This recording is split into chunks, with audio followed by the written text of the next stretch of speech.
Lemon, lemon. Leonard Nimoy.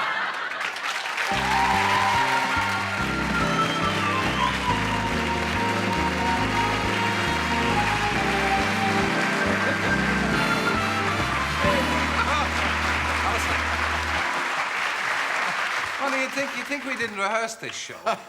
Lemon Nimoy. That's well done. That's well done. Leonard Nimoy. Do you mind us still seeing you as Spock? No, I expect it'll go on for as long as I live.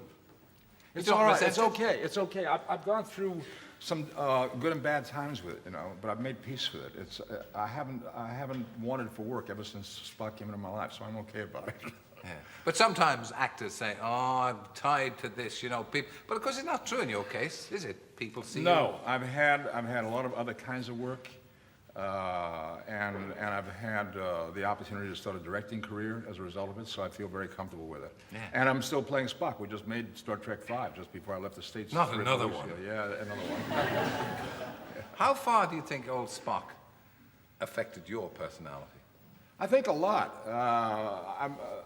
In terms of functioning logically, thinking logically, I think a lot. I think that I was much more emotionally directed rather than logically directed before I started playing the character. As a matter of fact, Spock, when I first started playing him, was a much more emotional character than he is now. Great fun to do, of course, but did it, as far as your emotions went, you still lost control of them. You weren't like Spock as far as that went.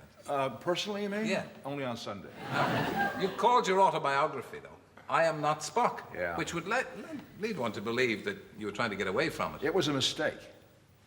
It was a mistake. Around the early 70s, I guess it was, I wrote this book, an autobiography, and during the course of writing it, I had an experience in an airport in San Francisco. A lady recognized me. She had with her a 5 or 6-year-old child, and she trotted him over in front of me, and she said, "Johnny, look who's here. This is the person you love. You watch him every week." And Johnny looked at me, and I'm standing there, I'm looking much like this, you know, and he's staring at me. And there was no recognition. She said, "You know who that is. That's your favorite person on television." He's looking at me, and there's no response. She said, "That's Mr. Spock."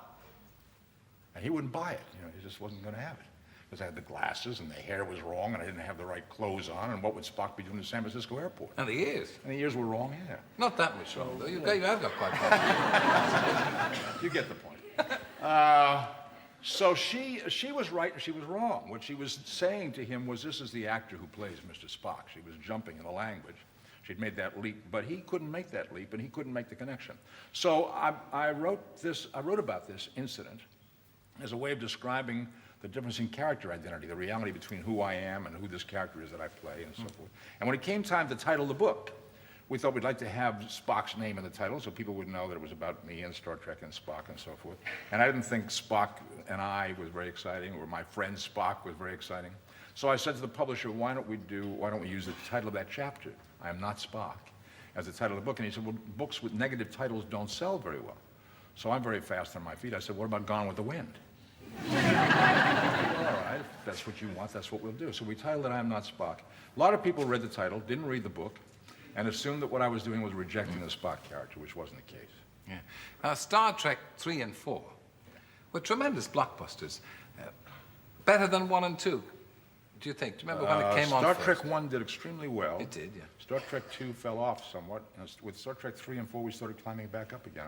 I think Star Trek 4 has done best of all of them. It's been terrific for you, hasn't it? Did you make it a condition that you wouldn't do 3 and 4 unless you're allowed to direct? No, not really. Not really. I wasn't that crass about it. You know, a little bit more gentle than that. You got your agent to say it. No. I had some very interesting conversations with the people at Paramount, and what I said to them was, you have 2 problems. You need somebody to play Spock, and you need somebody to direct the picture, and I can solve both your problems. And that's the way it worked out. It was okay. Yeah, that's very shrewdly put. You don't get one without the other. Now, it can't be easy to direct yourself, though. We've asked other people. It must be virtually impossible. No, it's hard. It's easier when you've been playing the character for many years, and you know who this character is. But it's physically very hard. The Spock makeup takes 2 hours every morning. So if I had to be to work at 7 o'clock as the director of the picture, I'd have to report to work at 5 o'clock to start getting the makeup on. Get out of the makeup chair at 7 and become a director. It's a long day. Tell me why 3 and 4 do you think, from your point of view anyway at least, but apart from directing them, why you thought they were more successful?